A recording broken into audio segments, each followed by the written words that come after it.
시사 안드로메다. 시사 안드로메다. 시사 안드로메다.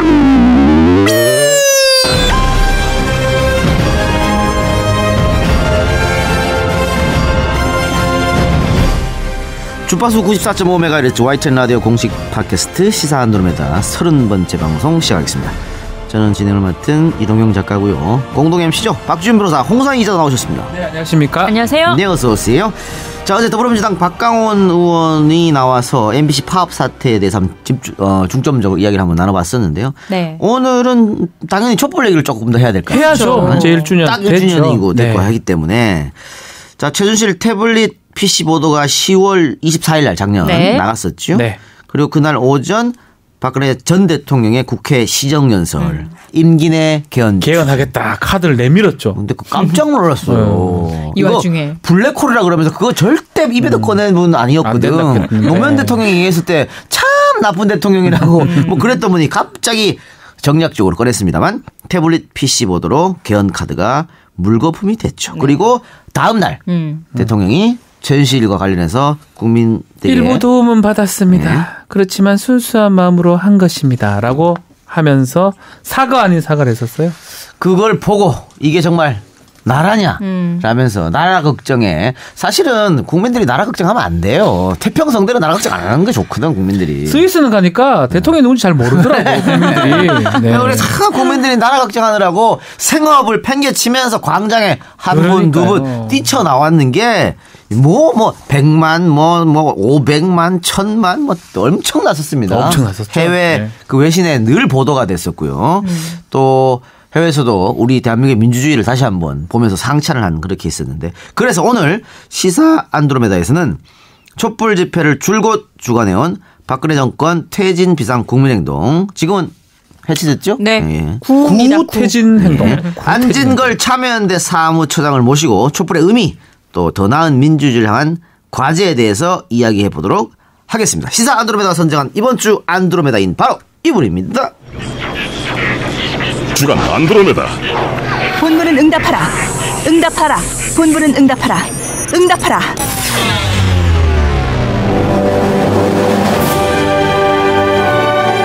어서 오십시오. 안녕하세요. 네, 반갑습니다. 네, 안녕하십니까. 항상 밝으세요. 아, 예. 그 세상에 이제 뭐 헬조선이 많이 어려운 일이 많잖아요, 우리 국민들이.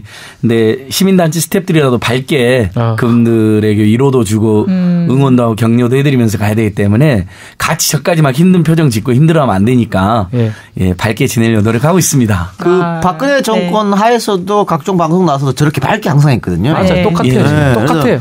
저분이 뭐 시사를 모르나 난 그런 생각했어요. 아니 밝게 MBC KBS 인터뷰 여러 번 했는데 다 잘리더라고요. 그래서 꼭 문자가 와요. 그 9시 뉴스, 8시 뉴스잖아요. 한 3, 40분 전에 문자가 와요. 안 나온다고. 아이고, 선생님 또는 뭐 처장님 또 데스크에서 못 나오게 하네요. 막 이런 일이 여러 번 있어요. 근데 그래도 우리 YTN이나 라디오 프로그램에서는 그래도 잘 불러주셔가지고 TBS 예, 열악한 상황에서도 뜻있는 방송국 또 뜻있는 라디오들이 시사의 계보를 이었다 이렇게 저는 보고 있습니다. 감사합니다. 네. 아 이렇게 하니까 방송에 자주 나가시는군요. 그래. 자 1주년 그 촛불 집회가 있었는데 그런데 생각보다는 그렇게 다시 막 타오른 거 아닌 것 같아요. 왜 청와대 행진 이런 문제도 좀 있었고 예. 그 문제부터 털고 갑시다. 네. 청와대 행진 네. 논란 얘기해 주셔야 될 것 같아요. 예. 지난주 네. 한 일주일 내내 촛불 시민혁명 1주년 기념대 하는 건 좋은데 광화문 모이는 것까지 좋았는데 네. 왜 하필이면 행진 코스가 시내로 가는 것도 괜찮았는데 청와대 방향까지 잡혀 있느냐. 그렇죠. 차라리 지금 현재 적폐청산이나 개혁 과제를 방해하는 자유한국당은 국회 쪽으로 가야 되는 거 아니냐라는 시민들 많은 문제제기가 있었습니다. 그런데 원래 이제 저희들이 기획했을 때는 그런 시민들의 마음을 모르는 바도 아니었고 또 당연히 저희들 목표도 그렇게 돼 있었거든요. 다만 이제 지난 6달 동안 촛불 시민혁명에서 하이라이트가 청와대 방향으로 행진이었잖아요. 네. 그것도 그렇죠. 네. 12월 3일 날 청와대 앞 100m가 역사상 처음으로 이루어졌죠. 네. 법원 판결과 공익소송을 통해서 그렇죠. 보장이 되면서 국민들이 그걸 최고의 백미로 꼽았습니다. 그래서 6달 동안 촛불시민혁명을 재현하는 의미, 그다음에 상징적으로 다시 한번 보여주는 의미, 거기에다가 적폐청산 사회개혁을 당부하고 호소하는 의미로 예. 청와대 부근 행진도 병행해보기로 했는데 많은 시민들이 이제 그게 혹시 성급한 항의가 아니냐라는 지적을 주셨고, 그렇죠. 그래서 제가 많이 혼났죠.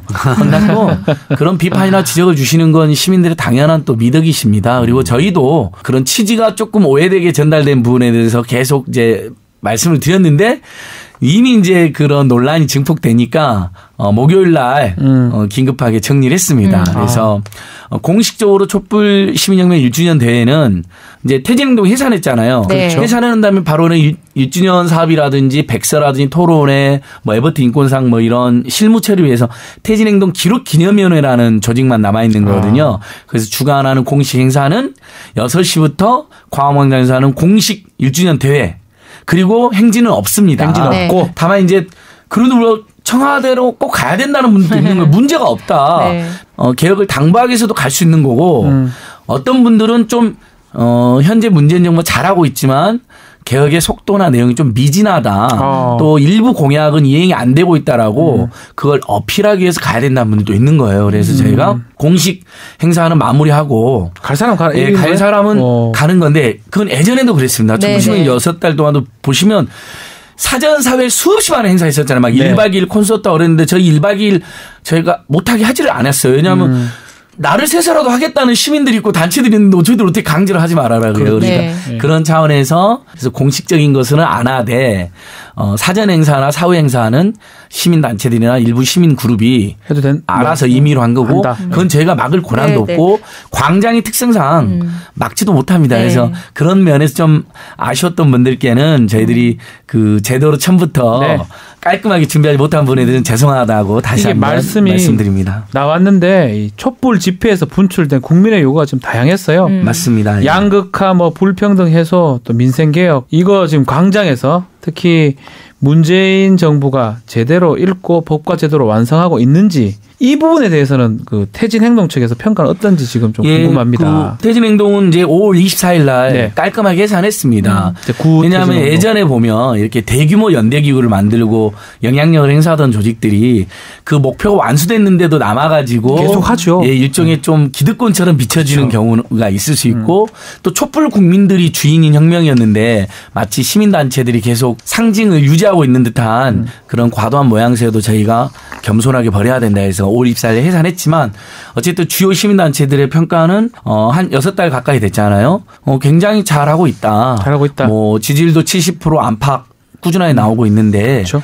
다만 이제 일부 공약에서 이제 통신비 인하 같은 건 사실 화끈하게 11,000원 인하하길 바랐는데 조금 지연이 되고 있잖아요. 이제 이런 크고 작은 어떤 논쟁이나 그 디테일한 부분에 있어서의 비판이나 지적은 있을 수 있는데 당연히 그건 또 시민단체들이 수행해야 될 역할이잖아요. 그러니까 기본적으로 권력에 대한 감시와 견제 차원에서 잘하고 있는 거에 큰 박수를 보내면서 다만 공약에서 일부 이행이 안 되고 있거나 근데 그 이행이 안 되고 있는 것 중에 보면 개혁을 방해하는 세력들에 의해서 안 되거나 또는 재벌 대기업이 버티고 있거나 이런 부분들도 있기 때문에 예전에는 무조건 정부를 비판하는 시기였다면 지금은 그 문제를 방해하고 있는 분들에 대한 지적도 하면서 슬기롭게 문제 제기해야 된다고 많은 분들도 그렇죠. 생각하고 있습니다. 그렇게 바뀌어야 되는 것이고 그 시민단체의 어떤 활동이나 행동들이 과거에 했던 것처럼 그대로 또 답습한다는 비판도 있긴 있거든요. 맞습니다. 그러니까 조금 진보에 나가야 되는 거죠. 저는 오늘 안드로메다에 와서 그 최근 이제 행진 관련된 논란뿐만 아니라 문재인 정부에 대한 어떤 시민사회 단체들의 태도에 대한 우리 촛불 국민들이라든지 많은 시민들의 비판에 대해서 거의 100% 겸허하게 늘 수용하고 함께 고민하고 있다는 점 솔직히 말씀드립니다. 저희들이 어떻게 시민단체가 늘 오를 수 있겠습니까? 저희도 시민들의 모임이거든요. 똑같이. 그렇죠. 그래서 때로는 미숙할 수도 있고 실수할 수도 있는데 또 시민들로부터 견제를 또 받습니다. 당연히 그렇게 합리적으로.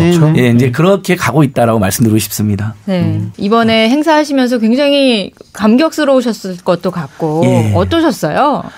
작년 10월 29일 날 청계광장에 그렇게 많은 분들이 모일 것인지 사실 가늠이 안 됐거든요. 네. 뭔가 좀 그 메르스 사태에서도 황당했었고 특히 세월호 참사에 대해서 보여준 완벽한 무능과 어떤 은폐 그다음에 그 가족들을 오히려 네. 불순세로 모는 작태 네. 거기다 백남기 농민이 네.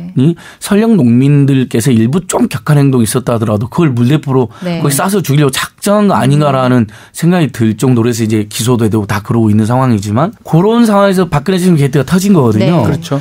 저희는 뭔가 일이 날 것 같다는 느낌은 들었어요. 그냥 2008년 촛불 집회를 해봤잖아요. 네네. 그때도 그 5월 2일 날 청계광장에서 여중생 여고생 중심으로 엄청나게 모였었는데 네. 그때도 전조가 있었거든요. 온오프라인에서 한번 나가보자 뭐 이런 글들이 엄청 돌았었거든요. 근데 그게 온라인에서 들끓는 여론하고 오프라인에서 실제 그 사람들이 이어지느냐. 모이는 것은 좀 다르지 않나요? 네. 다르거든요. 그동안 그렇죠. 역사적으로 보면. 근데 네. 그래도 많이는 모일 거다. 5천에서 만 이상은 모일 거라고 이제 저도 전망을 했어요. 언론에서도 3만 명 가까이 물어보면. 모일 근데 경찰 추산이 3만이죠. 예, 실제로 3만 명 안팎이 네. 청계광장이 가득 메워서 네.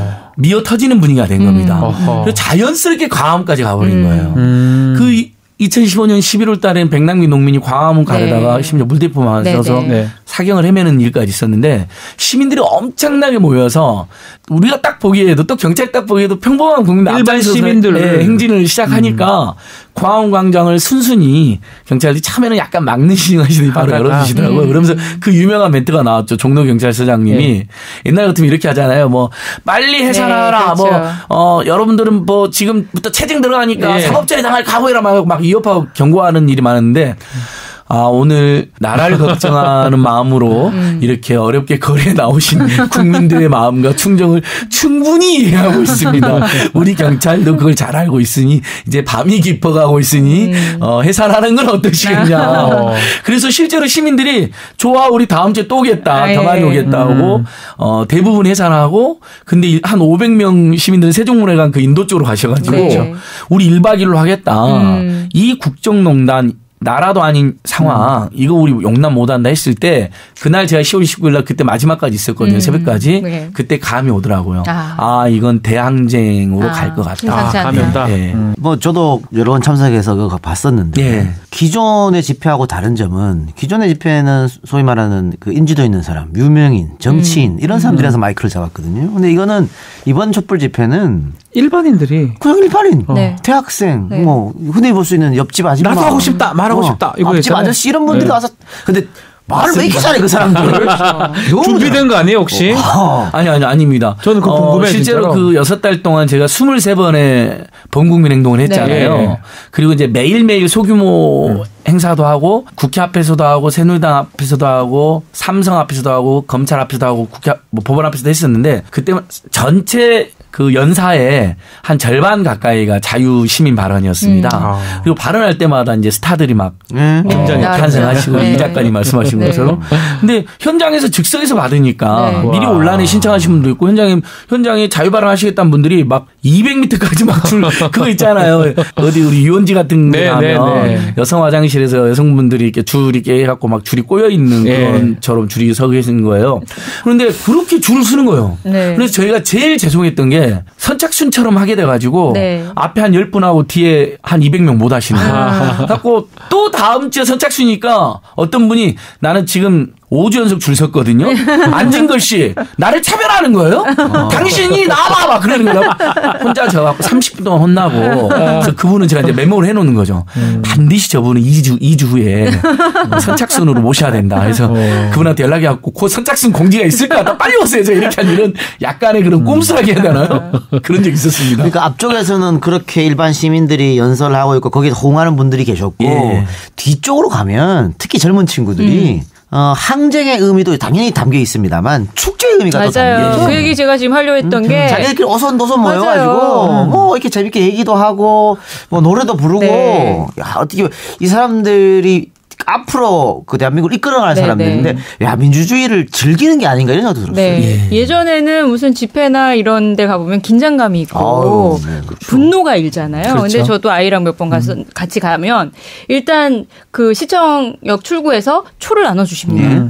거기부터 이제 축제예요. 그리고 사람들이 예. 다 즐거워요. 근데 사람이 얼마나 많이 있냐면은 저희가 한번 어린아이랑 그 행진에 꼈는데 못 나오는 거예요. 맞습니다. 그래서 맞습니다. 광화문 한 바퀴 돌아야 돼요, 그거를. 예. 근데 그거조차도 질서정연하게 다치지 않도록 배려를 서로 해주시는 모습이 굉장히 이건 새로운 경험이더라고요. 그 갑자기 에피소드가 생각나는데 네. 그날 첫날이었었는데요. 우리 방송에서도 나왔었던 상지대 이종우 교수. 네, 네. 이종우 교수하고 거기 광장에서 만나기로 했어요. 네. 광주에서 만나면 되잖아. 어떻게 광화문 광장에서. 만나요? 못 만나. 몸만 살아야 야, 나 어디 있어 하는데 뚫을 수가 없어. 맞아요. 그만큼 그다음에 11월 한 달 가까이는 시민들이 너무 많이 모이셔가지고 한 몇 주는 통신 불통 사태도 있었습니다. 그렇죠. 거기에 집중돼가지고 전화가 안 됐었어요. 예, 그 뉴스 보면 나옵니다. 네. 카톡 불통, 텔레그램 불통, 전화 안 된다 그렇죠. 이런 일이 있었고 그래서 통신 3사한테 막 항의가 또 빗발친 거는 저희 부랴부랴 우리 또 통신여고 3사들이 그 이동식 중계기 막 늘리고 홍 기자님 말씀드리니까 어떤 분들이 자기 몸이 둥둥 떠다닌다. 맞아요. 사람 밀려서. 너무 많아가지고 배 탄 것 같았어요. 광화문 북단에서 시청까지 둥둥 떠서 왔다. 이런 분들도 있었습니다. 예. 이게 3차 집회죠. 11월 12일 날 그때 처음으로 100만을 돌파한 날이었습니다. 그때가 또 중요한 것 같아요. 그 당시 청와대 비서관 정호성 비서관이 구속됐는 것 같고 그때 이 대통령 박 전 대통령 하야를 외친 사람들이 10대 중고교생이 많은 것 같아요. 저도 그때 국어들도 좀 기억이 나거든요. 예, 그분들이 자발적으로 나왔지만 무슨 모임도 만들었어요. 네. 대한민국 중고등학생 학생 혁명단인지 그러니까 일종의 민주주의 4.19 때처럼 민주주의 혁명을 위해서 나왔다 해서 한 1000여 명이 조직적으로 구호를 외치는 굉장히 역동적인 광경도 연출됐었죠. 11월 12일이 이제 처음으로 전국 100만이 돌파한 날입니다. 그리고 인원과 관련해서는 경찰은 계속 축소를 하고 그렇죠. 주최 측은 좀 과장하는 거 아니냐 논란이 있었잖아요. 저도 이제 오늘은 굉장히 솔직하기로 했습니다. 예전에 집회할 때 풀렸죠. 반값 등록금 국민본부 집회할 때 그때 이제 굉장히 인기가 있었잖아요. 국민사에서 한 5만 명 모였는데 저희들이 대학생 단체랑 상의해서 시험 때문에 못 나온 아이들 마음까지 해서 10만 명 정도로 이렇게 한 적이 있었습니다. 그냥 사기 진작이나 네, 그렇죠. 그 열리기 그 이슈가 너무 절박하니까. 근데 이번 촛불 시민혁명 때는 집회 인원 전문가들이 총 출동했을 뿐만 아니라 저희도 거짓말을 못했어요. 워낙 인원에 대한 치열한 논쟁이 있었기 때문에 그렇죠. 뻥튀기했다가 논란에 휩싸인다. 있는 그대로 하자. 그리고 결정적으로 박원순 시장 여기서는 칭찬 한번 해야 되는데 그전에는 한 번도 서울시가 그런 자료를 안 냈는데 광화문 맞아요. 광장역 네. 인근 전철역 맞아요. 하차 인원 통계를 그러면 맞죠. 실시간으로 주셨어요. 네. 그렇죠. 근데 그걸 보면 다 전철만 타고 왔으면 100% 집회 왔다고 할 수가 있는데 보통은 지하철 교통 분담률이 한 39% 되거든요. 네네. 평소에는. 근데 막히니까 한 50% 정도 타고 왔다고 보고 제가 이렇게 수치도 보정을 하고요. 그다음에 설령 시청역에서 내렸지만은 다 광화문광장 오신 건 아니시잖아요. 네. 그것도 또 감안도 하면서 슬쩍슬쩍 이렇게 보정하고 하면서 그걸 감안하고 역사적으로 예를 들면 80초 6월 항쟁 때 모인 거라든지 2008년 촛불이 모인 거라든지 다 이렇게 비교 검토하면서 또 공중에 프리센터 맨 꼭대기에 올라가가지고 그렇죠. 하늘에서 봅니다. 그러면 보여요. 밀도 면적이 보이거든요. 그까지 종합해가지고 오늘은 70만 안팎인 것 같다 이렇게 했는데 놀라운 것은 방송사 탐사보도 프로그램들 있잖아요. 여러 그 시사 프로그램에서 무선 와이파이 같은 것으로 추정을 해봤어요. 다 거의, 비슷했어요. 거의 일치했어요. 수치가 100만 명 안팎이 다 비슷하게 나왔고 이번에는 뻥튀기는 없었다. 그리고 더 놀라운 것은 언론에서도 여기까지는 제가 언론에서 조사를 한번 했습니다. 2016년도에 서울신문이 12월 달에 조사를 하니까 국민의 5분의 1 정도가 참여했다 답을 하셨어요. 네. 그때 저희가 작년 12월 기준으로 1000만 명 정도가 참여한 거로 추정된다고 발표를 했거든요. 네. 5분의 1 딱 맞잖아요. 네. 그다음에 올해 2월에 그 우리 리서치라고 민주당 아마 이 작가님도 아실 거 민주당 여론조사 많이 하는 중규모 여론조사 기관이 하나 있습니다. 네. 제가 어떻게 합니까? 나 민주당 사람이 아니에요. 아니 민주당 사람이어서가 아니라 작가님이 그 예전에 그 정당 주변에서 어떤 기획하고 그런 거 도와주니까 특정 정당이 아니라 여러 정당들의 그런 정치적 기획을 좀 조언하시는 걸 봤는데 정치 평론가니까 평론가시는데 그 우리 리서치 분들이 실제로 여론조사를 했어요. 참여연대랑 공공의창이랑 우리 리서치 했는데 딱 2월 달에는 국민 3분의 1이 참여하셨다 네. 답을 하셨어요. 여론조사에. 근데 그때 저희가 마침 1,700만 명 정도 참여한 것 같다고 발표했거든요. 네. 그러니까 3분의 1 딱 보죠. 그거 다 맞아 떨어지는 네, 겁니다. 맞았어요, 그러니까 그때. 과장 정말 네. 안 했습니다. 이번에는. 그러니까 저희 네. 언론들이 무슨 집회 있을 때 인원을 쓸 때 시민단체에서 말씀하신 걸로 안 쓰고 보통 경찰 추산으로 쓰잖아요. 그랬었죠. 근데 이번에는 앞서 말씀하신 서울시 그 지하철 통계가 나오고 승하차 이런 것들이 나오니까 그걸 다 썼어요. 근데 그게 일치하더라는 거죠. 네. 어쨌든 그렇게 많은 분들이 모여가지고 한 목소리로 구호를 외쳤었는데 맨 처음에 이거 계획하고 하실 때 당연히 뭐 목표는 박근혜 정권을 좀 물리치자 이런 거였겠지만 네. 이 촛불이 성공하리라고 생각하셨어요? 솔직하게 말씀해 예. 주세요. 예. 그러니까 10월 29일 날 그 민주주의 대축제나 대항쟁으로 갈 것 같다 느낌 네. 받았다고 했잖아요. 네. 그다음에 이제 11월 10일 100만 명 모였을 때 네. 그러니까 처음에 두 번 했을 때 10월 29일하고 11월 5일 날은 어떻게 될지 불안한 거예요. 칼끝에선 긴장감이 있고 시민사회단체들 중에 일부라도 또 오버하다 보면 논란이 또는 일부 시민들 중에 격한 행동하는 네. 분들이 있으면 그런 것들이 제일 불안한 예, 거잖아요. 그게 2008년 촛불 집회를 돌이켜 보시면 그렇죠. 처음에는 국민적 지지를 받고 가다가 6월 어느 날부터 막 충돌이 생기고 조금 답답하니까 이해는 되지만 좀 격한 행동하는 분들이 있다 보면 시민 입장에서는 어떻습니까? 평범한 시민 입장에서는 그럼 가족이랑 같이 못 나가거든요. 그렇죠. 네. 그리고 여론도 동요를 하는 거거든요. 저렇게 하면 안 되는데 하는데 근데 회를 거듭할수록 시민들께서 집단지성 힘으로 단 하나의 불미스러운 행동도 해서 일어나서도 안 된다. 네. 그리고 혹시라도 격한 행동도 해서도 안 된다. 그리고 예전에 전경버스에 막 항의하는 낙서를 했잖아요. 네. 근데 거기에 꽃. 평화의 꽃을 네. 딱 붙여놓고 꽃벽으로 바꿨죠. 그걸 그래서 그 예술작품이 된 거예요. 근데 그렇죠. 또 재밌는 건 11시 끝나고 다 집에 가고 있는데 청소년 자원봉사단, 청년 대학생 뭐 자발적 네. 참가단이 그걸 떼고 있어요. 맞아요. 또 이거 전경들이 가서 고생하니까 우리가 떼주자. 떼줘야 된다. 예. 이게 다 잡힌 거예요. 카메라나 기자님들 또 집에 가다 본 거예요. 기사가 또 미담으로 나가니까 네. 어떤 생각이 드냐면 이제 시민들이 이건 축제이고 예. 우리 모두가 함께 할 수 있는 기획이고 또 보니까 주최 측이 근데 말하는 이제 좀 진보적 운동권 단체들이 예전처럼 좀 자기들 중심으로 막 몰아가지도 않네. 이건 우리 모두의 것이네. 그럼 그렇죠. 앞으로 우리가 주도에 더 잘할 수 있겠다로 이렇게 일종의 집단지성의 합의가 이루어진 거 같아요. 실제로 저도 예. 가족들을 데리고 왔었거든요. 근데 실제로 그게 그러니까요. 아니라면 예. 약간 불안하잖아요. 맞습니다. 초등학생들 데리고 그쵸. 온다는 게 불안한데 그럼요. 가족들이 왔기 때문에 어쩌면 성공할 수 있었고 또 그거를 잘한 게 생각이 들어요. 제가 그 촛불 집회 그 이전 다른 어느 집회라고는 말씀하지 않겠습니다. 갔는데 술을 드시고 계시더라고. 일부 시위하신 분이 그런 경우가 가끔 있었죠. 예. 술도 드시고 또 담배도 태우고 거기 애들 못 데리고 가잖아요. 못 가죠. 아무리 요구 사항이 맞다고 하더라도. 예, 맞습니다. 근데 작년 촛불 집회 때는 그런 모습이 아예 없었어요. 그렇기 네. 때문에 다 가족들을 데리고 가고 어린아이들한테 민주주의가 뭔지 보여주는 체험회장이 됐는 거예요. 네, 맞아요. 너무 정말 이거는 전 세계 어디 내놔도 없어요. 모범 답안이 되는 시위였다. 우리 프랑스 혁명 같은 거 있잖아요. 1789년인가요? 틀리면 안 되는데. 프랑스 혁명 정도의 나중에 좀 평가될 수 있지 않을까. 프랑스 혁명은 뭐 피도 나오고 이랬지만 피 흘리지 않고 정말 합법적으로 법치에 가까운 예.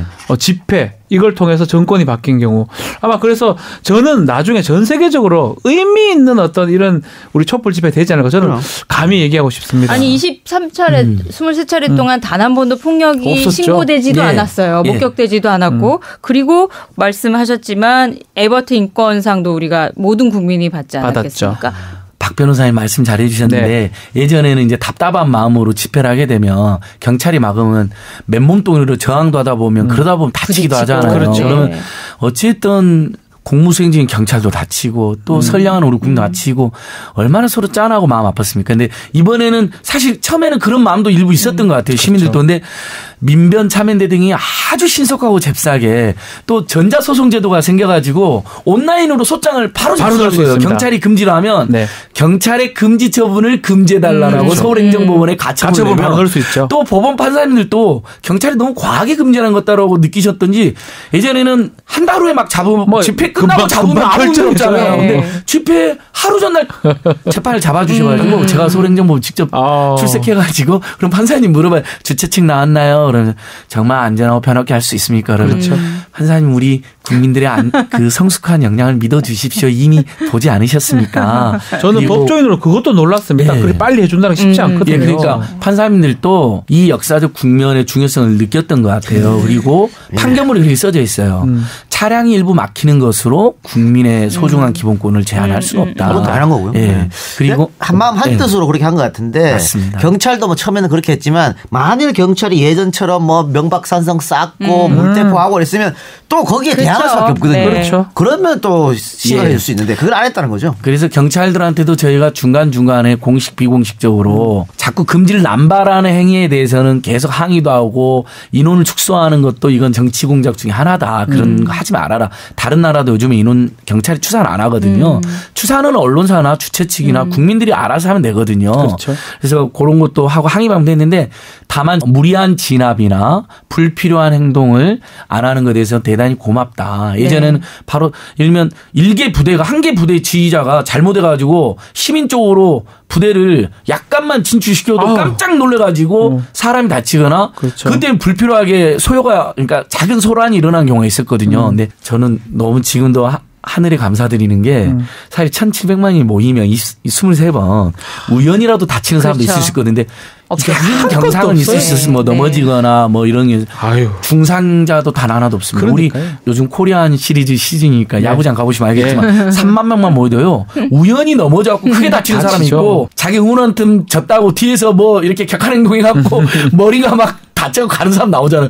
우리 이번에 단 한 번도 중상자 없습니다. 저는 너무 궁금한 게 처장님 혹시 아실지 모르겠어요. 누가 가장 먼저 이 촛불 집회를 제안한 사람은 누군가요? 그게 2008년 촛불 집회나 2002년도에 당시에 여중생 그 미군 장갑차 그 미선이 안타까운 사망 사고 사건 때는 제안자들을 제가 이렇게 추적을 해갖고 특정이 됐거든요. 네.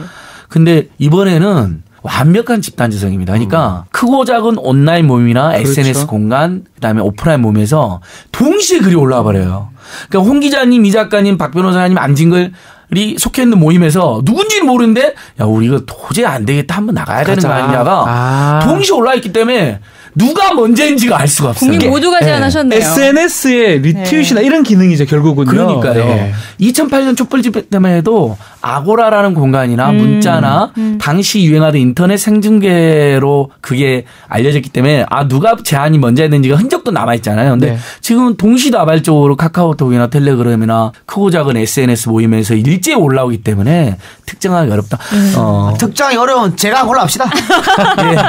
이 작가님. 그렇죠. 자, 그러면 저는 그 당시에 정치인들도 많이 그 집회에 오고 이랬었는데 혹시 기억에 나거나 좀 눈에 띄었던 정치인은 있습니까? 그리고 이번 23번의 범국민행동 6달 동안 그다음에 이제 평일 집회까지 하면 한 100 몇 번을 더 하긴 했더라고요. 평일 집회란. 처음에 그 29일 날 현장에 박원순 시장은 없었어요. 이렇게 집회를 도와주셨는데, 이재명 성남시장님, 노회찬 의원님이 계셔가지고 두 분이 오셨어요, 그분들이 바로? 자유발언처럼 올라갔죠. 그게 정치인이 올라간 처음이자 마지막 그 6달 동안 처음이 왜냐면 그 다음부터는 이제 국민들이 쇄도하면서 누구라도 올라오고 싶어 하실 거 아니에요. 근데 지지자와 또는 비판자들 또는 마음에 안 들어하는 분들이 혼재돼 있기 때문에 정치인이 올라가면 논란이 커지는 거예요. 그다음에 또 당시 여당이나 박근혜 청와대에서 봐라 야당이 선동해가지고 국민들을 저렇게 했다라고 또 오해나 공격받을 소지가 있잖아요.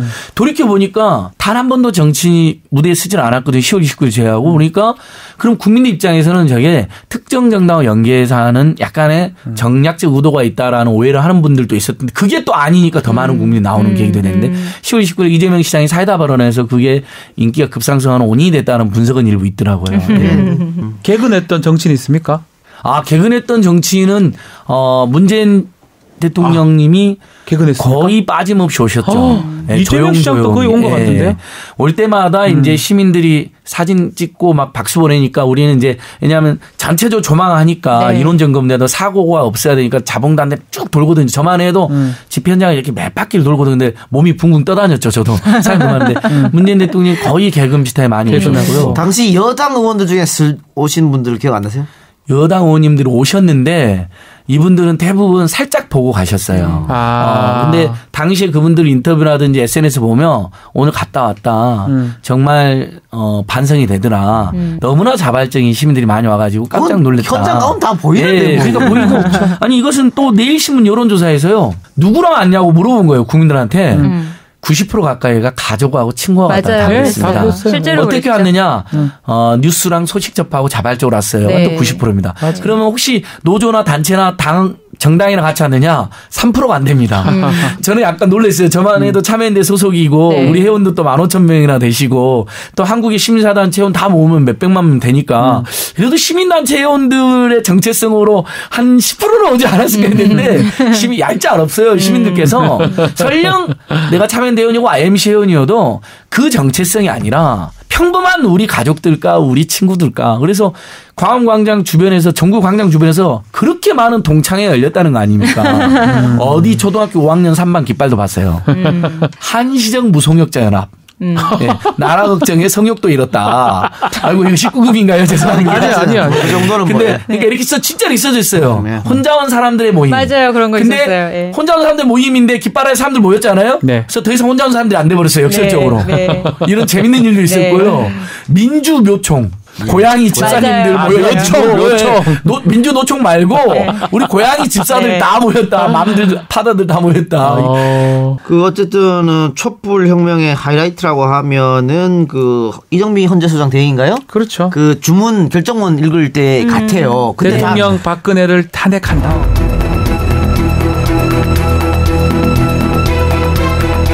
결국 피청구인의 위헌 위법 행위는 국민의 신임을 배반한 것으로 헌법 수호의 관점에서 용납될 수 없는 중대한 법 위배 행위라고 보아야 합니다. 피청구인의 법 위배 행위가 헌법 질서에 미치는 부정적 영향과 파급 효과가 중대하므로 피청구인을 파면함으로써 얻는 헌법 수호의 이익이 압도적으로 크다고 할 것입니다. 이에 재판관 전원의 일치된 의견으로 주문을 선고합니다. 주문, 피청구인 대통령 박근혜를 파면한다. 그때 다 광장에서 그걸 또 보고 있었잖아요. 우리 사무처장님도 그때 이제 광장에 있었을 거예요. 12월 9일 국회 앞에 2만여 명 1박 2일로 날 셀 때 같이 있었고요. 3월 10일 날 안국역 그 광장에 그때는 이제 아침이어가지고 5천여 명 저희가 이제 인원에 대해서는 굉장히 과학적으로 했기 때문에 5천여 명 정도 있었는데 다 펑펑 울었죠. 울었어요. 예. 네. 저는 그 당시에 국회 앞에 있었던 것 같은데 국회 앞에서도 다들 울고 뭐 그렇게 계시더라고. 특히 국회는 다들 기억하실 거예요. 우리 박강원 의원님도 뭐 하루 전에 갔다 오시고 방송 출연하셨잖아요. 네. 11월 말 12월 초에 탄핵이 부결될 수도 있다라는 그렇죠. 이야기가 돌았어요. 맞아요. 네. 국민들이 집단적인 SNS상에서 집단적인 봉기의 분위기가 느껴졌어요. 그러니까 이미 촛불 시민항쟁과 민주주의 대축제를 시작하는 와중에 다시 한번 2차 봉기가 일어난 거예요. 모든 온오프라인 모임에서 야 이거 다 된 밥에 코파 때릴 수 없지. 국회가 대의민주주의의 공간이라는 거 제도 공간인 거 존중하지만 국민 힘 다시 보여주자. 네. 12월 3일 날 전국 232만 명. 네. 대한민국 역사의 최대 인원이 모였고요. 네. 단일한 주제로 단일한 날에 230여 명은 세계 역사에서도 기네스북에 올라갈 정도라고 제가 들었습니다. 예. 우리나라 정부 수립 이래 최대 규모였고 예, 한데 정말 놀라웠습니다. 촛불혁명이 이제 시민사회로 주권이 넘어온 국민이 주인이 되는 그런 모습들을 보여줬는데 성과들은 다 아시잖아요. 예. 뭐 세월호가 다시 올라왔고 예. 백남기 농민에 대한 사건 해결이 다시 이루어졌고 지금 뭐 이런 성과들이 있는데 처장님이 보실 때는 어떤 것이 가장 큰 촛불혁명의 성과였는가? 저는 무엇보다도 이 나라의 주인이 우리 헌법에는 분명히 모든 권력은 국민으로부터 나온다고 되어 있지만 이명박 박근혜 정부 내내 한 번도 그걸 느껴본 적이 없거든요. 오히려 흔히 말하는 국민이 완전히 개돼지 칙을 받은 거 아니냐. 그렇게 모질게 돌아가시고 안타깝게 사고로 죽어도 진상규명을 못하게 하고 폭도로 몰고 불순문자로 몰렸거든요.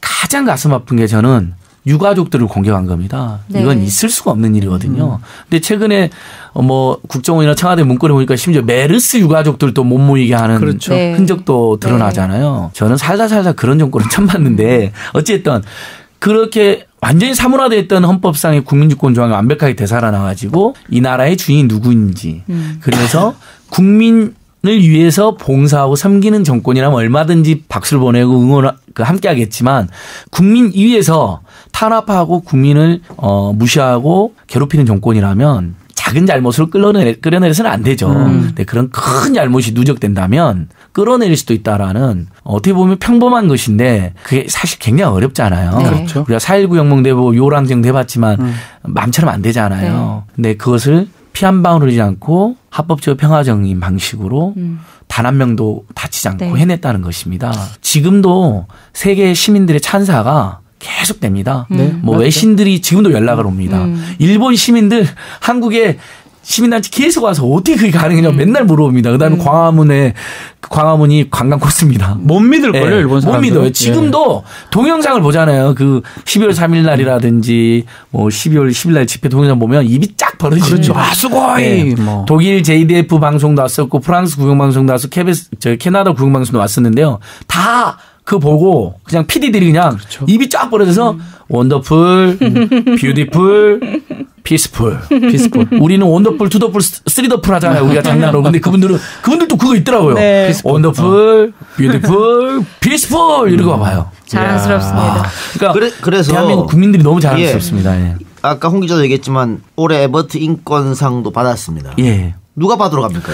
아, 이것도 이제 아주 일각에서는 무슨 상금을 벌써 받아가지고 엉뚱한 데 썼다라는 분들이 아니 제발 비판도 좋은데 없는 사실은 안 했으면 좋겠는데 그게 기본이니까 12월 5일 날 시상식이 있습니다. 네. 에버트 재단하고 태진행동 기록기념 공식 기자회견 했잖아요. 네. 남성 1명 여성 1명을 수상자로 해달라는 거예요. 네. 에버트 재단에서. 그리고 이 상은 명확하게 1700 촛불 국민 모두가 받았습니다. 그렇죠. 네. 세계 역사상 에버트 인권상 역사상으로도 처음이고 노벨 평화상 막사의 사상 다 뒤져봤는데요. 국민이 통째로 받은 일이 없습니다. 어마어마한 네. 박지훈 변호사님이 뭐 세계 역사에 기 나올 거라는데 그렇죠. 그렇게 될 겁니다. 진짜로 이건 제가 그냥 우리가 아닌 데서 네. 과장하는 게 아니라 네. 그렇게 될 것 같은데. 몇 번 가야 받았다고 할 수 있습니까? 촛불 집회. 아, 그러니까 전국에서 이걸 같이 집회에 다 도움이라고 했으니까? 실무자를 했던 전국의 시민사단체를 대표한 분 한 분, 네. 그다음에 시민들이 추천한 촛불 시민 한 분 이렇게 저희가 준비를 하고 있는데 자발적으로 가겠다는 분들이 있어요. 네. 그 촛불 시민혁명 때마다 그 시민 나팔부대라고 작게는 수십 명에서 많게는 막 1000여 명씩 돌아다녔던 분들이 있거든요. 네, 네. 그분들도 원래 혼자 온 사람들인데 심심하니까 나팔 불자.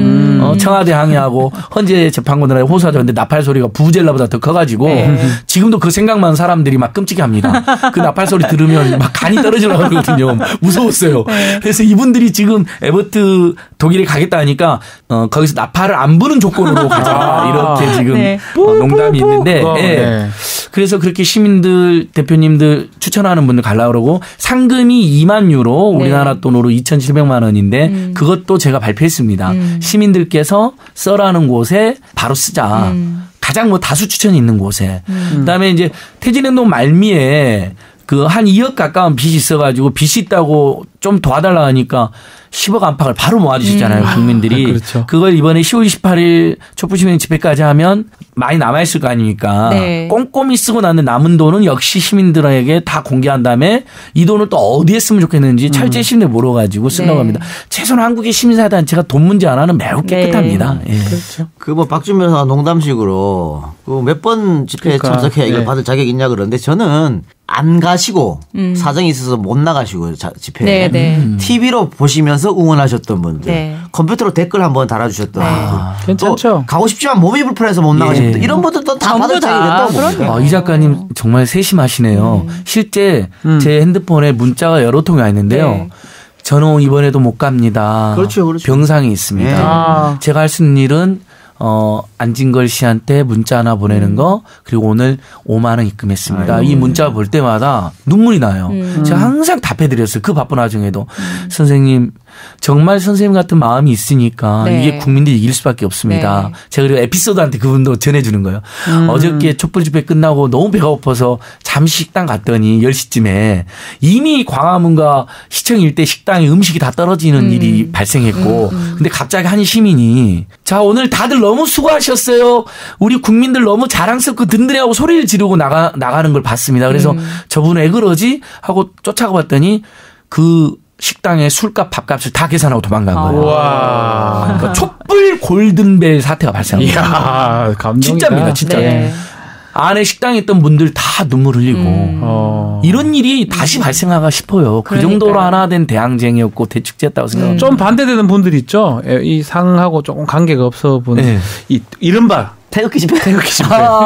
이분들 아직 뭘 하고 있어요. 새는 좀 약해졌는데 글쎄요. 어떻게 봅니까 이분들? 마음이 참 무겁습니다. 네. 사실 한 80에서 85% 국민들은 일관되게 탄핵을 네. 지지하고 응원하셨던 것 같고 작을 때는 한 5% 많을 때는 한 15%까지 15%. 사이에서 국민들은 이제 반대하거나 우려를 하셨던 것 같아요. 근데 사실 중간에도 대화를 좀 시도해보자 하는 움직임이 있었습니다. 근데 일단은 저희들이 가면 막 때리기부터 하고 욕부터 하고 그러니까 폭력은 거기서 발생했네요. 못했습니다. 실제로 얼마든지 꾸중도 들을 수 있거든요. 네. 08년 촛불 집회 때도 이른바 당시에도 뭐 누라티니 뭐니 이런 분들 와갖고 막 항의하고 저한테 막 왜 그 미국산 쇠고기 문제 같은 이렇게 큰 사단을 만드냐. 아니 이건 먹거리 안전 문제니까 작은 게 아니다라는 이야기도 드리고 또 우려 민영은 한반도 대우나 걱정되지 않느냐. 솔직히 이제 이러면서 대화도 하고 그게 TV사 프로그램 생중계도 됐어요. 그러니까 누라이트에 누구하고 네. 참여했는데 안진거리 네. 소주 한잔 하면서 막 대화하는 게 그때는 그런 시도도 했어요. 약간의 낭만도 있고 존중도 있었어요. 네. 근데 세월호 유가족들 단식할 때 옆에서 폭식투쟁했었잖아요. 이미 진짜. 그러니까 그건 사실 박 변호사 우리가 생각 달라도 그런 짓은 옛날에도 안 우리 하죠. 어렸을 때도 그런 짓은 안 했죠. 그러니까 네. 그런 일베가 일이 생기고 일을 그다음에 했지요. 막 네. 할아버님 할머님들하고도 대화를 하려고 해도 막 때리고 학생들로 보이는 사람 먼저 막 때린 일이 있었잖아요. 실제 네. 몇 번 기자들 막 때려버린 일도 있었잖아요. 그러니까 대화 자체를 할 수가 없는 거예요. 겁이 났습니다. 진짜 거짓말 아니라. 그런 일이 있었는데 저는 지금이라도 그분들이랑 시민단체들이 모여서 자기들이 응원했던 분이 그렇게 된 거니까 좀 위로도 드리고 다만 이렇게 명백히 사실 밝혀진 분에 대해서는 좀 일부는 수긍다시라고 좀 호소도 들고 싶고 설득도 해보고 싶어요. 한번 시도해보고 싶습니다. 솔직히. 박 전 대통령은 지금 아직 옥중에서 약간 아직까지도 좀 억울한 이런 느낌이에요. 단 하나도 그분이 인정을 안 하니까 그렇죠. 밖에 있는 분들이 또 그런 오바도 일부 있다고 생각하거든요. 오히려 예. 만약 인정하고 한다면 태극기 하시는 분들 많이 줄지 않을까 싶긴 한데요. 그렇죠. 그러니까 그래서 최소한 대통령까지 지내셨던 분이니까 그렇죠. 지금 사법제도를 부정하는 듯한 발언까지도 많이 하셨잖아요. 그거하고 단 하나도 인정. 그러니까 처음에 3차 사과 때까지는 보면 뭔가 잘못은 그래도 있다. 진정성 예. 없어도 분명히 있다고 하셨잖아요. 그래서 사과를 3번이나 해놓고 지금은 전혀 잘못이 없다고 하니까 아 이건 그래도 최소한 책임 있는 정치를 하신 분인데 좀 해도 너무했다 이런 이제 의견이 들더라고요. 네. 예. 앞서 이제 촛불 성과에 대해서도 얘기해봤는데 우리 촛불혁명이 계속 해 나가야 할 과제도 있을 것 같아요. 초장님은 어떤 과제를 제일 중요하다고 생각하시는지. 예, 저는 이제 국민들이 주인되는 또 서민들이 대접받는 좋은 사회를 만들자. 네. 인간이 귀하고 존엄한 이런 폭넓은 공감대 속에서 이제 시민들께서 나오셨다 생각하는데 그렇다면 첫 번째는 이제 정치적으로 좀 더 국민들의 목소리가 제대로 반영되는 정치 구조, 나쁜 짓 하고 탄압하는 사람은 이제 쫓겨나고 감옥 가기도 했으니까. 그래서 민주주의가 조금 더 발전하고 인권이 좀 더 신장되는 그런 면이 한 50% 쭉 갔으면 좋겠고요.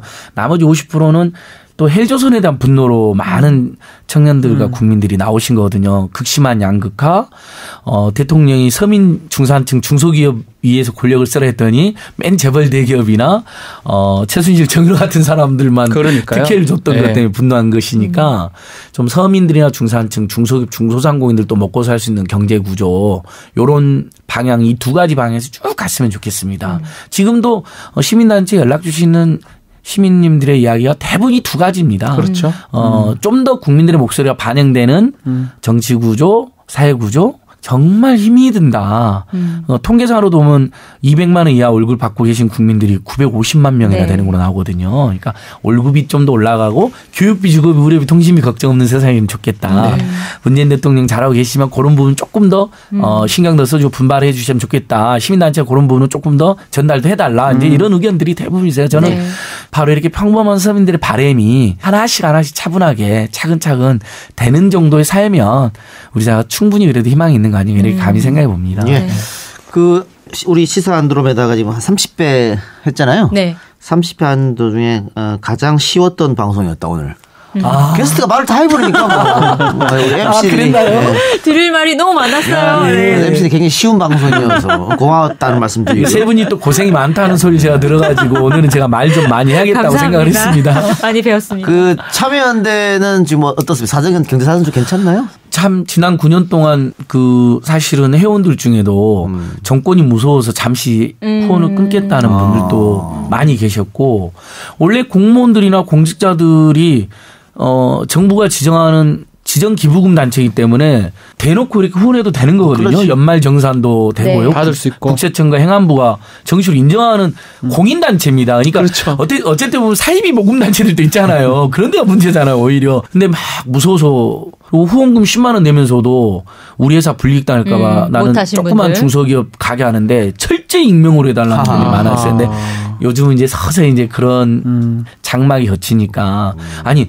보수적인 NGO든 또는 공익 NGO든 진보적 NGO든 시민들이 후원하는 것 자체를 문제 삼으면 안 되잖아요. 그렇죠. 그건 시민의 자유고 그렇게 후원을 해야지 예를 들면 건강한 보수 NGO도 살아남을 수 있잖아요. 자꾸 국정원이 동원해서 국정원 돈 받고 대기업 돈 받으니까 그분들이 이번에 다 망하거나 축소돼 버린 일이 있었잖아요. 저는 건강한 보수 NGO도 좀 있어야 된다고 생각하거든요. 네. 저희랑 계속 논쟁도 좀 하고. 네. 근데 그분들이 지금 국정원 돈이랑 대기업 돈에 의존하다 보고 그게 다 공작에 동원됐다는 게 밝혀지니까 그런 식으로는 국민들도 용납이 안 되지 않습니까? 그렇죠. 그래서 도덕이나 기부 문화가 활성화돼야 되는데 권력이 강압적으로 그걸 막 겁을 주고 눈치를 주니까 굉장히 어려웠습니다. 솔직히. 근데 그렇다고 해서 지금 막 후원이 늘어나 그러진 않는데 다만 꾸준히 문재인 정부가 잘 되기 위해서라도 또는 정부를 뛰어넘어서 한국 사회가 좀 더 상식 잡는 사회가 되기 위해서라도 다양한 시민사회단체 또는 공익단체 꼭 저는 단체가 아니어도 좋습니다. 크고 작은 시민 모임이 필요하다라는 광범위한 시민들의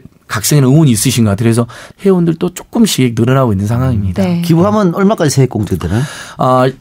지금은 정치자금은 10만 원까지 세액공제 되잖아요. 근데 일반 NGO 시민단체들은 이제 세액공제는 안 되고 기부금 소득공제가 됩니다. 그러니까 그것도 한도가 있는데 저도 좀 헷갈리는데 그러니까 NGO들이 내는 것들을 연말에 이렇게 국세청에서 합산을 해 줍니다. 그럼 그걸 내면 우리 소득에서 그만큼 공제를 해 주는 거죠. 그래요. 알겠습니다. 앞으로 더 많은 활동 부탁드리고요. 벌써 끝날 때가 됐나요? 혼자 다 얘기했어요. 한 시간만 더 하면 어떨까요? 좋을 것 같은데. 말씀 앞으로 좀 줄이세요. 알겠습니다. 그래도 한 몇 달에 한 번만 더 불러주시면 불러요. 모셔야죠. 예. 자, 우리 마지막으로 이 말만. 네. 잠깐 진짜 잠깐요. 네. 제가 외신 기자들이 올 때마다 꼭 이야기를 해줍니다. 네. 인터뷰에 지난 6달 동안뿐만 아니라 그다음에 또 촛불 대선을 촛불 시민혁명을 계승했다는 정부까지 또 우리 문재인 대통령님 포함해서 정말 열심히 일해주고 계신 여러 공직자들까지 포함하고 또 뜻있는 저널리스트들 또 이렇게 열심히 언론 활동하는 이 정관을 소개하면서 제가 대한민국에 태어나서 우리나라 국민들과 같은 국민이라는 사실이 너무 자랑스럽고 든든하고 고맙기만 하다. 요걸 꼭 외신 기자님들이 인터뷰 내용에 보도해달라 그러거든요. 그 말씀 똑같이 드리고 싶습니다. 정말 한국의 국민들과 같은 국민이라는 게 우리나라 국민들과 같은 국민이라는 게 너무 고맙고 든든하고 자랑스럽습니다. 정말 고마웠습니다. 감사합니다. 감사합니다. 오늘 출연 대단히 감사하고요. 예. 저희가 항상 게스트에게 엔딩곡을 선정할 기회를 드리는데 오늘 어떤 곡을? 예. 지난 촛불 시민혁명 때도 정말 많은 가수님들이 자기 돈 내면서 오셨거든요. 한 푼도 받지를 못했어요. 네. 다 기부하고 오신 건데 가수 이상은 님이 자주 오셨는데 어제도 오셨죠. 촛불 일진 시민혁명 대회도. 그분의 노래 중에 비밀의 하원이라고 참 많은 시민들에게 위로가 되고 영혼을 좀 맑게 해주는 좋은 노래가 있는 것 같아요. 비밀의 하원 추천하고 싶습니다. 예. 그럼 저희는 안진걸 사무처장이 추천한 이상은 씨의 비밀의 하원을 들으면서 오늘 방송 마무리하도록 하겠습니다. 들어주신 여러분 대단히 감사하고 저희는 다음 주에 뵙도록 하겠습니다. 남은 주말 잘 보내시기 바랍니다. 오늘 감사합니다. 감사합니다. 네, 감사합니다. 네, 고맙습니다. 바람을 타고 날아오르는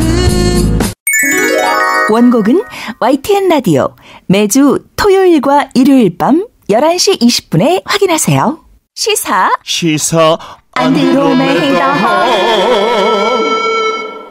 49금 여기부터는 불방 버전 팟캐스트 전용 구역입니다. 지금부터 방송되는 내용은 FM 94.5MHz YTN 라디오와는 전혀 관련이 없음을 미리 사전에 분명히 고지합니다. 이 방송을 청취하시던 분들은 잠시 숨을 고르시고 고 스톱을 결정하시기 바랍니다. 특히 도덕성이 남달리 투철하신 분들, 순진무구하여 비속어와 욕설에 익숙하지 않은 분들, 심신미약자, 빈속, 임신부, 노약자, 고혈압, 컨디션 안 좋으신 분, 비위약하신 분들은 주의하시고 꼰대들은 절대 사절합니다.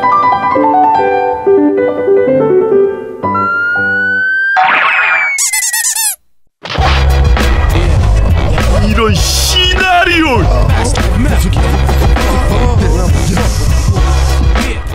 네, 49금 팟캐로 돌아왔습니다. 이런 시나리오. 오늘 어떤 재미난 이야기죠? 어떤 시나리오가 있을까요?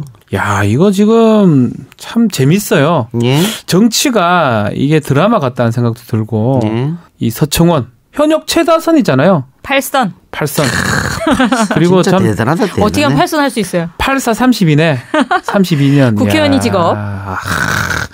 서청원 의원의 이 폭로 그리고 홍준표 대표의 반격. 국민의당에서 또 뭔가 내고. 이거 재밌습니다. 자유한국당이 지금 뭔가 정치적으로는 안 되는데 스토리는 계속 나와요.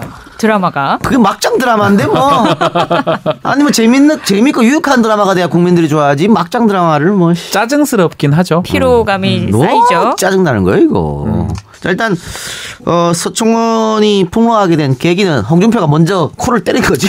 홍준표가 이제 탈당 서청원하고 권고를 하죠. 최경환 등 이제 네. 친박계 의원들 탈당 권유 징계를 확정하자 이제 서청원 의원이 기자회견을 열면서 홍준표 대표가 사퇴를 해야 된다라면서 싸움을 했는데 그 와중에 여러 가지 얘기들이 나오고 있습니다. 그러니까 홍준표로서는 좀 지금 이 대가리 숫자 갖고는 저기 문재인 정부에 대가리 하기 좀 쉽지 않으니까 제1당이 돼보자. 홍준표는 지금 바른정당 데리고 오는 게 지상 최대 목표예요. 바른정당 데리고 오려고 그러면 명분이 있어야 되거든요. 정치는 명분이거든. 아니 그리고 바른정당에서 친박 청산해야 된다고 하니까. 그러니까 김무성 등 일부가 청산하면 도로겠다라는 어떤 기치를 걸었기 때문에 그 모습 보이려고. 그러니까 그것도 쇼지. 아니 뭐 박근혜 출당시키고 이 두 사람 나간다고 친박이 청산됩니까? 말도 안 되는 소리지. 그 말은 안 하지만 보면 구성원 보면 한 70%가 친박이에요. 그럼 김진태 봐 지금도 국장감사장에서 대단한 소리 하고 자빠졌잖아. 그래서 이제 지금 홍준표 입장에서는 그 왁구 소위 말하는 그 모습 만들려고 서청원 정도를 배제하면 되겠다 생각했는데 서청원이 보통 사람이 아니지요. 서청원이 못 나가겠다고 버티. 내가 너 왜 나가? 이야 버티네. 홍준표 네가 나가. 라는 걸로 그러면서 나왔죠. 꺼낸 게 성완종 리스트. 그렇죠. 그거 몰랐을까? 이 사람이 알고 있었다는 거를 홍 대표가 몰랐을까요? 홍 대표 잘 알죠? 왜 몰라요? 아니 그러니까 뭐 성완종 리스트. 우리도 알고 있었는데 뭘? 이게 충분히 예상이 가능한 게 여의도에서 소문이 좀 돌긴 돌았었거든요. 그 윤숙모라는 사람. 네. 그 사람이 사실 1심에서 유죄가 됐다가 2심에서 무죄가 됐는데 내용을 들여다보면 증거에서는 거의 차이가 없어요. 홍준표. 아니 증거에 차이가 없는 게 증거가 없어 그 사건은. 없고 사건 자체가 그대로인데 2심에서 무죄가 된 이유는 윤숙모의 진술이 신빙성이 없다라는 게 중요한 그렇죠. 이유입니다. 그러니까 증거 없고 돈을 전달했다는 윤숙모의 증언만 있는 사건이에요. 그렇죠. 이거는 성완종의 그 유서하고 그런데 돈 줬다는 윤숙모가 1심에서는 나름 진술이 그렇죠. 일관성이 있었는데 일관성 있게 자기가 잘 전달했고 의원회가 몇 층 주차장에서 만나서 줬다라고 네. 해서 재판부 봤을 때는 맞네 유죄 3년 했죠. 윤숙모가 홍준표를 엿먹일 이유가 없네 이렇게 된 그렇죠. 거예요. 근데 2심 가서 이 사람의 진술이 약간씩 빈트가 변하기 시작했습니다. 이 사람이 주차장이었나? 뭐 그렇지. 땅이었나? 뭐 이렇게 하고 있으니까 재판부에서 뭐 이상한데? 이래 되면서 무죄가 된 거예요. 근데 이 과정에서 이제 홍준표 대표 밝혔으니까요. 윤석모한테 좀 자제시켜달라라는 내가 얘기는 했다라고 또 먼저 또 던졌거든요. 그러니까 서청원 의원 말로는 협조를 요청을 했다라는 거잖아요. 홍 대표가. 네. 녹취록도 있다. 그러니까. 근데 그 협조가 있다. 어떤 협조일까요? 만약에 이 녹취가 됐는데 만약 서청원 의원이 홍준표 대표를 위협할 정도의 녹취록이면 뭘까요? 자, 이런 겁니다. 예를 들어서 홍준표도 검사 출신이에요. 그렇죠. 수사를 아는 사람입니다. 무시하지 마세요. 유명한 검사잖아요. 깜빡했어. 지금 생각났어요. 서청원이랑 통화에 서청원이가 녹취를 하고 있을 거라고도 당연히 생각해야지요. 네. 그러면 어떻게 얘기를 했을까? 저 선배님, 그 윤승모 그게 왜 자꾸 거짓말합니까? 형님이 좀 전화해갖고 거짓말 좀 못하게 하십시오. 요렇게 얘기한 거하고 선배님 그 윤승모한테 얘기 좀 해갖고 좀 증언을 조금 이렇게 바꾸도록 요거는 100배 차이 나거든요. 그렇죠. 네. 만약에 후자대로 했으면은 홍준표 정치인이 끝납니다. 그렇죠. 근데 제가 봤을 때 전자로 했을 것 같네요. 아니, 그래서 홍 대표가 페이스북에 올렸어요. 나는 2015년 4월 18일 오후 서 의원에게 전화했다. 그래서 나한테 돈을 주었다는 그 윤 씨는 서 대표 사람 아니냐? 왜 나를 물고 들어가느냐? 자제시켜달라. 그러니까 날짜까지 기억하잖아요. 그러니까요. 이게 봐서 복귀를 다 한 거예요. 홍준표가. 복귀를 쓱 하면서 서청원이가 녹취록 까기 전에 먼저 깐 거야. 근데 난 또 한 가지 더 생각하고 싶어요. 홍준표가 기억하는 건 이 정도 같아요. 그렇지만 서청원이 막 이 정도인데 겁주기에는 조금 지금 이 작가가 얘기했던 것처럼 요 정도 자제 좀 시켜줘요 이렇게 하는 거하고 증언 번복시켜줘요 하고는 완전 다른 거거든요. 그렇죠. 근데 뉘앙스가 있을 가능성이 있어요. 특히 협박적으로 했을 수도 있고요. 아니면 다른 조건을 걸을 수도 있고요. 그런 내용들이 담겨 있죠. 저는 제 예상입니다. 이건 알 수가 없지만. 네, 그런데 키맨인 윤승모 씨가 또 최근에 심경 변화를 일으켰을 수도 있지. 그렇죠. 서청원 의원이 보기에는. 그럴 수도 있죠. 그렇기 때문에 홍준표 대표도 상당히 좀 곤욕스럽다. 이게 녹취록에 대해서 자신감이 있기 때문에 자기가 SNS를 통해서 글을 썼지만 그 글 자체가 자신감이 아니고 상당히 길기도 하고요. 상당히 불안감이 있지 않을까. 그리고 한 번 정도 전화했지 않을 거예요. 그 이상 통화를 했을 수도 있고요. 또 하나 또 문제가 뭐냐면 홍준표가 아닌 제3자를 통해서 연락했을 가능성이 그럴 수도 있거든요. 있죠. 그 사람은 실수를 또 했을 수도 있고요.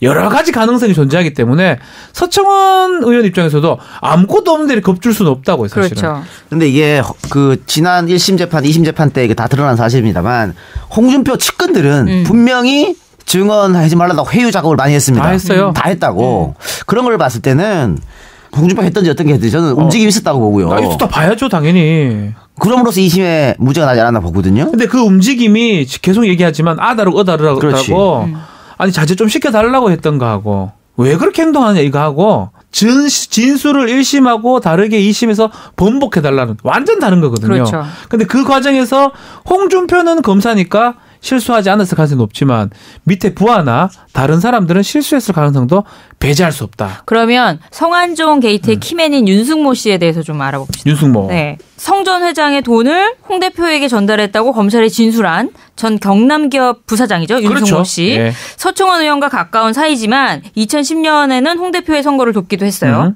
그 재판 과정에서는 그 홍 대표 쪽이 2015년 4월에 윤 전 부사장을 찾아가서 홍준표가 아닌 보좌관에게 돈을 맡겼다는 식으로 진술해달라고 회해했다는 의혹도 불거지기도 했어요. 네. 그러니까 이 사람이 지금 2심. 네, 최종심을 기다리는 상황에서 그렇죠. 뭐 어떻게 진술하느냐가 또 굉장히 중요한 사안 아니겠습니까? 근데 윤승모는 성완종 사람이기도 하면서 서청원 사람이에요. 서청원의 그렇죠. 조직이 있어요. 그래서 청산회라고. 요게 자기가 이제 서청원 외곽 조직의 그 운동을 했기 때문에 윤승모는 성완종의 경남기업 부사장이자 정치로 따져보면 서청원의 측근입니다. 친박연대에서도 활동했고. 이런 거예요. 했고요.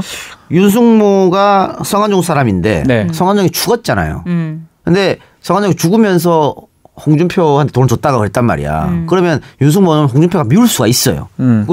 본인이 직접 돈을 줬다고 하면. 그렇죠. 그런데 홍준표가 뭐래 하고 발끈하면서 성완종으로 이상한 사람 뭐라 갔다고 하면 열받잖아. 그래서 제대로 진술을 했다고 칩시다. 네. 그런데 그러면서 한편으로 윤승모는 서청원 사람이기 때문에 서청원이 야, 왜 그러냐? 이러면 또 또 뒤집힐 수가 있어요. 성한종은 죽은 사람이고 서청원이 살아있는 사람이잖아. 그렇지. 그러니까 이 사람의 관계를 보자고요. 네. 윤승모 입장에서. 그리고 이거는 뭐 우리가 시나리오니까 윤승모 입장에서는 자기가 처음에 모셨던 사람은 성완종이라고 봐야 될 것 같아요. 그렇지만 성완종이 없는 상태라면 그 다음에는 서청원과 관계가 있다고 봐야 될 것 같거든요. 홍준표랑 거래 대상이고. 이 사람 서청원을 위해서 책도 썼어. 그렇죠. 책 이름이 뭐더라? 우정은 변치 않을 때 아름답다. 제목 좋다. 우정 변해내 서청원과 홍준표의 우정이 황편해버렸네. 아주 아름답지 않네. 그러니까 이 작가의 분석이 좀 맞는 게 성완종이 주군이 죽었을 때는 홍준표가 미울 수 있지만 현재 주군이 예를 들어서 조금 자제해라, 예를 들어서 고마해라 하면 현재 주군인 서청원의 뜻을 따를 수도 있다라는 거죠. 아니 근데 더 재미있는 거는 국민의당 이용주 의원은 왜 나온 거예요? 이게 난 이해가 안 돼. 나도 이해가 안 갑니다. 이용주는 저희랑 비슷해요. 정치인 초선이에요. 그럼 뭐 얼마 전까지 그냥 부장검사 하던 분이고 이분이 하는 행동을 봤을 때 5선 정도 이상의 지금 얘기를 하는 거거든요. 지난 23일 날이죠. 국회 법사위 국정감사에서 대뜸 PPT 자료를 띄워가지고 홍준표 대표와 서청원 의원의 성완종 리스트 진실 공방 내용을 이 사람이 얘기를 해요. 네. 법사위에서. 그러면서 두 사람의 전화 통화와 관련해서 객관적 자, 일단 그 객관적 확보했다는데 왜 이분이 왜 대단하네. 아니 국정원 정보력이야? 아니 이용주가 갖고 있을 정도면 나는 이런 거 한 2개 갖고 있어요. 국회의원 300명 중에 한 250명 갖고 있어야 돼. 자 이렇게 봅시다. 설사 이용주가 갖고 있다 칩시다. 그 왜? 갖고 있어도 이용주는 못 가요. 불법이야. 안 되죠. 서청원이가 까면은 그건 불법이 아니에요. 그렇죠. 만약에 홍준표랑 서청원이 둘이 통화했다. 서청원이 깠다. 그건 불법이 아니라 괜찮아. 근데 제3자 이용주를 깔 수도 없어 이거. 이용주가 이걸 획득한 경위도 이상한 거야. 아 그럼 말이 안 맞는 거지. 어차피 까지도 못할 걸. 아니면 지가 도청한 건데 그거 더 말이 안 되지. 까지도 못하는 걸 왜 갖고 있다고 이게. 아니 밝힌 내용은 되게 구체적이에요. 항소심을 앞두고 서청원 의원하고 홍준표 대표 사이에 오간 얘기는 항소심에 가서 윤승모 씨가 진술을 번복해달라는 것이었다라고 얘기하면서 이게 도청이잖아. 그 내용을 국민의당이 확보하고 있다. 그거 네가 어떻게 갖고 있냐고. 왜 이러는 거예요? 통신사 고용했냐? 왜 이러는 거예요 이분? 초원 복국식 사건 되려 그러나 봐 그래. 초원 복국식? 글쎄 모르겠어요. 이러면 우리 예상할 수 있는 거는 서청원하고 이용주가 뭐 연대가 돼 있나? 그런 느낌이 들잖아요. 서청원하고 정치적으로. 정치적으로 그러면 그러니까 이상하잖아요. 이용주랑 서청원 그림 처음 그려지거든요. 두 사람이 왜 관계가 있을까? 그렇다면 이용주는 무슨 다른 또 목적이 있는 게 아닌가. 정치인의 말과 행동에 이유 없는 건 없습니다. 없잖아요. 네. 서청원이 이거를 까는 거는 바른정당은 어떨까요? 유승민 쪽에서는 좋을 수 있죠. 장제원 아니 제 생각입니다. 그렇죠. 제 생각이 그냥 제가 뭘 하겠습니까? 범인인데 평범한 사람인데 이거를 까는 거는 유승민 쪽에서는 통합이 안 되니까 좋을 수 있죠. 그래서 이 까는 게 좋을 수 있으면 이용주도 혹시 바른정당하고 통합 안 되기를 바라는 사람이 아닌가. 그러면 이용주도 좋네요. 그냥 저 생각이에요. 그러나 이용주급의 의원이 이런 고급 정보를 어떻게? 그럼 더 높은 사람이 누가 줬어? 이용주 뒤에 있다는 거예요? 뭐. 누가 토스했어요? 한 5선은 돼야 되지 않나? 모르죠 뭐. 서청원급은 돼야 되는데 이 작가가 토스한 거 아니에요? 제가요? 전혀요. 우린 그럼 뭐 정말 재밌습니다. 그렇죠. 이거는 이용주는 유승민하고 같은 편이네요. 몰라요.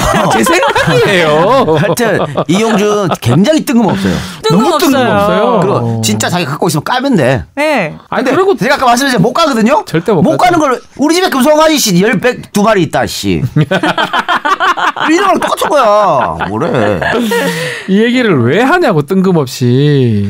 그래서 장제원이 또 이용주를 엄청 공격하지 않았나요? 그러니까 난리가 났어요. 장제원 의원이 노골적으로 이제 뭐 이용주 의원 이름까지 거론해가면서 왜 돌격대로 치졸하게 나서냐 이러면서 면책특권 뒤에 숨어가지고 홍준표 대표에 대한 정치 공작을 서슴지 않고 있다. 나쁜 거는 참 빨리 배운다 이러면서 난리를 치고. 장제원은 또 통합을 빨리 해야 될 목적을 갖고 있는 분 중에 한 명이에요. 왜냐 본인이 제일 먼저 돌았거든요. 왔다 갔다 하면서. 그러니까요. 그렇기 때문에 또 뭔가 또 저는 제가 뭘 알겠습니까. 그 장제원 입장에서는 열받는 건데 장제원이 강하게 하는 것은 이용주가 못 갈 걸 알기 때문에 또 이렇게 하는 거예요. 까봐라 있으면 야 참 재밌죠 정치. 이거 지금 최종 선고는 언제쯤 날 수가 있어요? 이 대법원이 지금 되기 때문에 대법원 구성이 아직까지 마무리가 안 됐다고 그렇죠. 보면 이 재판 제가 봤을 때 내년쯤에 가야 뭔가 나을 것 같아요. 이제 약간 겁먹을 거예요. 재판부 자체가 뭐 이거는 뭐 아닐 수도 있지만 김명수 대법원장을 중심으로 진보 인사로 구성이 될 가능성이 있다고요. 홍준표 대표는 아주 좀 겁이 나지 않을까. 그리고 우리가 예전에 한번 이 얘기를 한 적이 있어요. 김희수 헌법재판소장을 막아야 되냐. 그렇죠. 홍준표 대표 입장에서는 김명수 대법원장을 막아야 되냐. 이렇게 하면 저라면 저는 대법원장을 막았어야 된다고 생각이 드는데 얼마나 당연한 거지? 딴 데 가서 다른 걸 한 거죠. 네. 1억 원 받았다는 주장이었잖아요. 성완종 고 성완종 경남기업 회장으로부터 1억 원의 불법 정치자금 수수한 혐의로 기소됐는데 3년이에요 이거. 네, 1심에서 징역 1년 6월, 항소심에서 무죄. 이거 뒤집어질 수도 있는 거 아니에요? 원래는 2심에서 나온 게 주로 가지만 이 경우에는 또 새로운 증언이 나오거나. 그러니까 이게 딴 게 없어요. 또 윤석열 입만 바라봐야 돼. 근데 그 회유한 정황은 있거든요. 네. 그런 거 봤을 때는 윤석열 지수를 약간 달렸다고 해도 이거를 확 뒤집었다는 건 이해가 좀 안 가는 측면이 있는데 사실 그 성완종 씨의 그 메모는 그 수사도 굉장히 정치적인 수사였거든요. 그 성완종 리스트에 많이 올라왔는데 이왕구하고 홍준표만 탁 쳤잖아. 맞아요. 예. 이왕구하고 홍준표만 친박이 아니거든. 그렇지. 아하. 나머지 6명 무혐의 처리했어요. 그러니까 이런 이것도 참나? 김기춘, 허태열, 이병기, 전부 친박 핵심들 아니야. 홍문종, 서병수. 참 희한한. 야, 이따 진짜 대한민국 진짜. 그러니까 홍준표 입장에서 할 말이 있는 거예요. 결국은 친박이 아닌 이완구하고 나만 왜 나만 갖고 그래가 된 거거든요. 그래서 너희들끼리 정치적으로 한 게 아니냐라고 지금 또 얘기를 하는 또 그런 대선 상황이죠. 앞두고는 또 무죄 받고. 무죄를 받았는데 글쎄 앞으로 또 어떻게 진행이 될지 모르겠습니다. 이게 무죄가 될 수 있을지 번복이 될지. 야, 근데 참 내가 성완종이었다면 분명히 장부를 만들었을 텐데.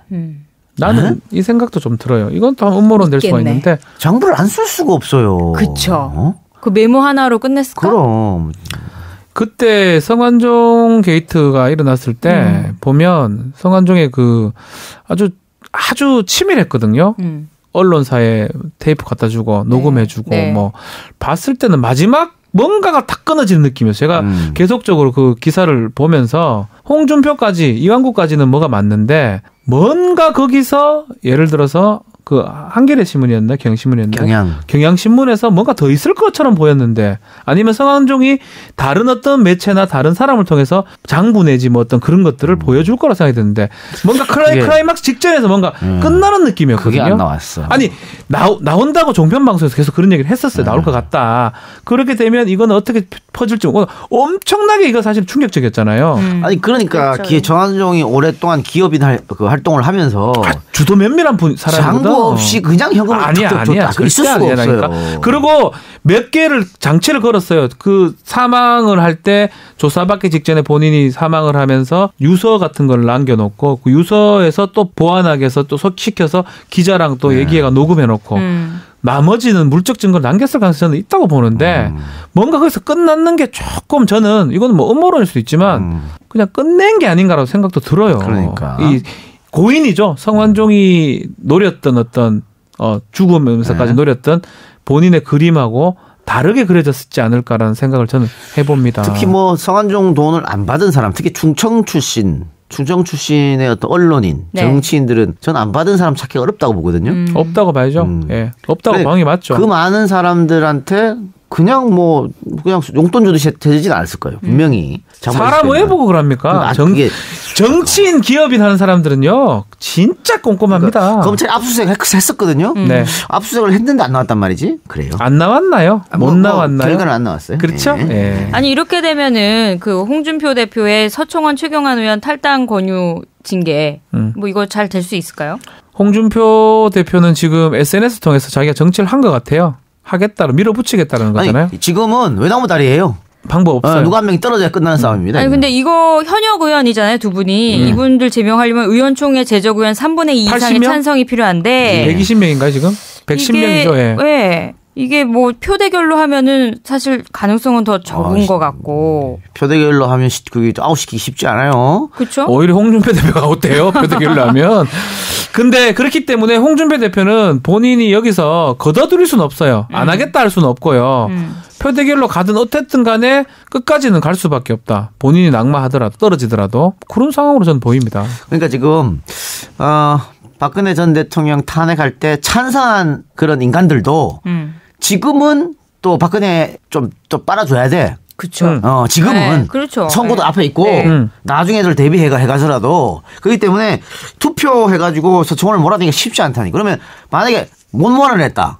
그러면 홍준표 스크래치 확 가는 겁니다. 끝나는 거죠 또 그러면. 그렇게 되면은 그런 순간 어떤 일이 벌어지냐면 비대위 체제 가자 또 이 말 나와요. 홍준표가 한번 당했잖아. 2008년인가요? 네, 당했죠. 그렇죠. 네. 예. 또 비대위 체제 가자 꼴 난다니까. 그러니까 홍준표는 나 그런 건 있는 것 같아. 본인은 뭔가 항상 그 앞에서 또 불안감이 있을 거예요. 학습 효과라고 하거든요. 그때 본인도 그 바로 이제 선거에 있었기 때문에 본인 사람을 만들어서 친홍으로 이제 아마 꼬리고 싶었지 않았을까 한데 결국은 그때 그 당시에 뭐 누구였죠? 남경필 뭐 이런 사람들이었죠. 원희룡 이런 사람들이 반대하는 바람에 비대위로 가는 건데 지금 또 약간 비슷해요. 비슷하기 때문에 그런 상황을 막기 위해서 오버하는 게 좀 그런 것도 있지 않을까 저는 생각도 들어요. 왜냐면요. 자유한국당에서 홍준표는 영원한 비주류예요. 이 사람은 주류가 될 수 없어. 그렇죠. 자유한국당은. 늘 그래요. 늘 독고다이였고 태생 자체가 금수저가 아니잖아요. 흑수저잖아요. 흑수저인 사람은 그 당에서 주류가 안 돼. 본주류가 될 수가 없다니까요. 그러니까 늘 사람들이 쫓아내라고 늘 이렇게 보고 있다고. 그렇죠. 지분 얘기를 하잖아요. 난 지분 얘기 막 그건 별로 안 좋아하는데 정당의 지분을 갖고 있지 않는 사람이에요. 그러니까 이렇게 표현해도 돼요. 영업사장, 얼굴사장. 나쁜 얘기긴 한데요. 근데 이 지분은 친박들이 갖고 있는 지분이에요. 그렇지. 친박에 갖고 있는 소청원이 지금 대주주에 어떻게 보면 대주주의 한 명인데 영업사장이 대주주한테 너 나가라 하는 상황이니까 그렇게 조금 이해할 수 있지 않을까. 이렇게 보면 돼요. 그 민주당에서 그 김대중 대통령 이후로 노무현 대통령이 탄생했잖아요. 그럼 노무현 대통령이 왜 계속 흔들렸나?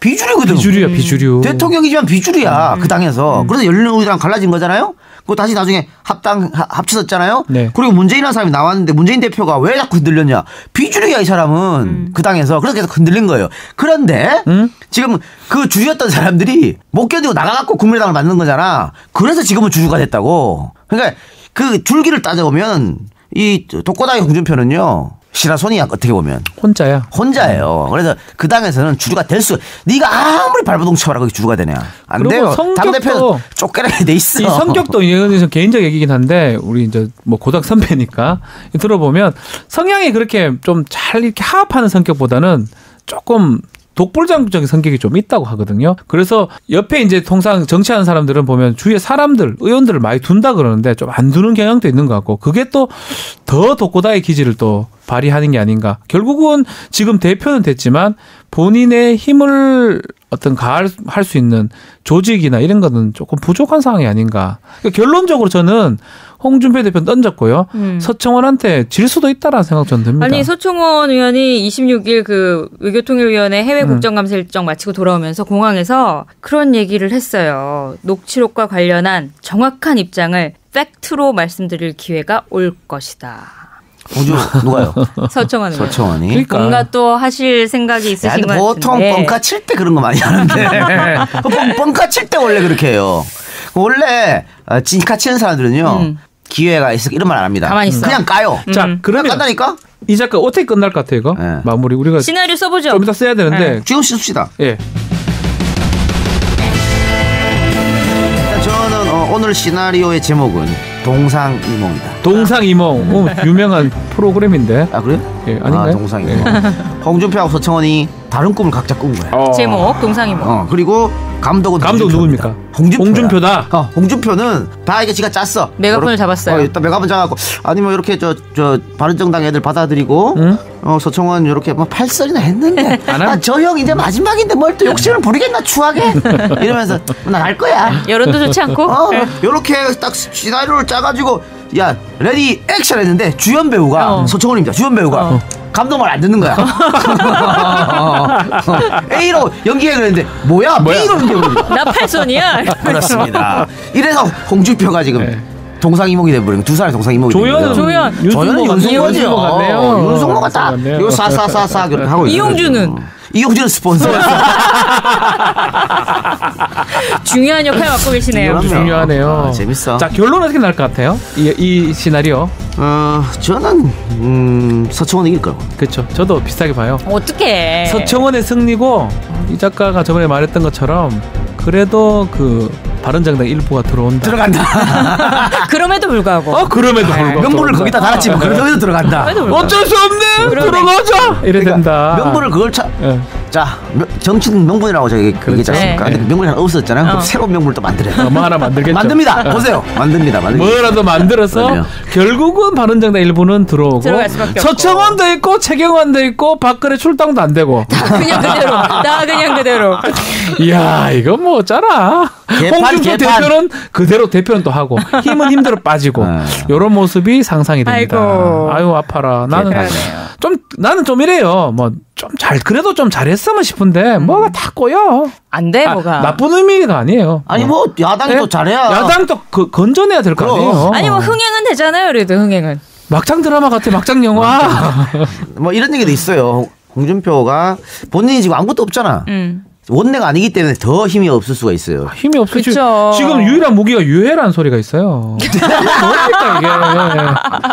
유일한 칼이 유해라는 게. 뭐또 태극기 쳐맞고 울고 또 오버하지 말라고 하잖아. 거기 왜 가? 그래. 나 진짜 미쳐버려. 지금 한국 정치를 그렇게 수준을 끌어내리고 있어. 자유한국당 인간들이. 못 살겠다니까. 하여튼 이런 얘기도 있는데 어쨌든 원외에 힘없는 대표이기 때문에. 그렇죠. 이번 선거에서 대구시장이라든가 혹은 경북지사라든가 이쪽에 대구의 현역 그렇죠. 의원을 빼내. 야, 네가 대구시장 해야지. 이러면서 자기가 들어가. 그래, 자기가 그렇지. 보궐에 자기가 들어가려고. 어떻게 그러면 안 되지 대표가. 뭐 그런 얘기가 그럴 얘기가 있잖아요. 살짝 있습니다. 네, 알겠습니다. 뭐 뭔들 못하겠어요 이 상황에서. 넌 나가라 그러고. 예. 놀랍지도 않아요. 네. 뭐 시나리오인데 뭐 마음대로 웃길 수 있는 거 아니겠어요? 뭐. 재밌네요. 예. 근데 사실은 우리 방송은 재밌네요. 네. 저렇게 자유한국당이 막장 짓을 하기 때문에. 그렇죠. 재밌습니다. 정석대로 정치하면 우리 방송 재미가 없어져. 할 말이 없어. 정통시사 토크를 해야 돼. 지금 우리가 민주당을 뭐 깔 일이 별로 없잖아. 정상적으로 돌아가니까. 정상적으로 돌아가는 당은 좀 까기가 어려운 상황이에요. 그냥 뭐 추미애 대표 생일 축하합니다. 이런 거밖에 할 게 없어. 60세 생일을 맞았다고? 아유. 한 번 더 모셔야겠네요 우리가. 그래. 환갑잔치. 환갑잔치 해야 되겠네. 네. 네, 그러면 오늘 방송 여기서 마치고 네. 다음 방송은 언제 뭐 예정대로 토요일, 일요일 그렇죠? 네. 밤 11시 20분부터는 라디오로 들어주시고요. 네. 팟캐스트는 자정에 꼭 들어주시기 바랍니다. 그러니까 우리 목소리가 좀 커지고 이럴 때는 팟캐스트라고 생각하시면 돼요. 네. 또 이 본방송 때 우리가 좀 조용히 저는 표준말을 구사합니다. 본방송 때. 별 차이 안 난다는 얘기도 있는데.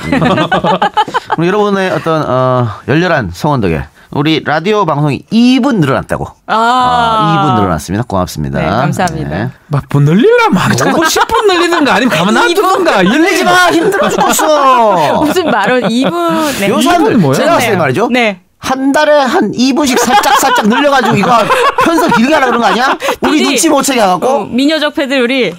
알겠습니다. 조금 의심스러워. 나주 한 반년 지나면 2시간 3시간 되는 거 아니야 이거? 은근슬쩍 늘려가지고 그래. 출연이 올려줘야지 이러면. 그러니까 안 올려주고 오래 하려고. 2분씩 이렇게. 예. 방송 들어주신 여러분 대단히 감사하고 저희는 다음 주에 뵙겠습니다. 고맙습니다. 감사합니다. 시사 안드로메다.